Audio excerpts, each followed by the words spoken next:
And as we mentioned, some of the highest snow accumulations from today's storm were in Franklin County. 22 News reporter Alessandra Martinez just got back from Greenfield, where people were enjoying the snow up north. That's right. I met about a dozen true New Englanders who are out today braving the cold in the middle of this storm, making the most of the weather.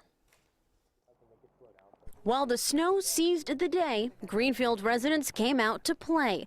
Friends Matt and Andrew strapped on their cross-country skis and headed downtown. I just bought these skis last year during the winter where we didn't have snow, so I was excited to have my first opportunity to get out. Last year was a bummer of a snow year, and so we're really taking advantage of it here in Greenfield and all over, and there's an awful lot of snow here and more to come, and we're just having fun in it. Sunday's snow in Greenfield added about 5 inches to more than a foot of snow the town got on Thursday.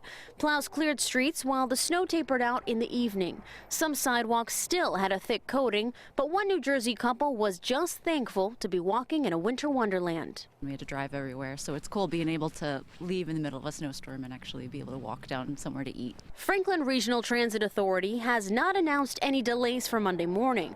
The state's Department of Transportation announced more than 3,000 crews are working across the state to clear and treat the roads tonight so drivers have a smooth commute on Monday.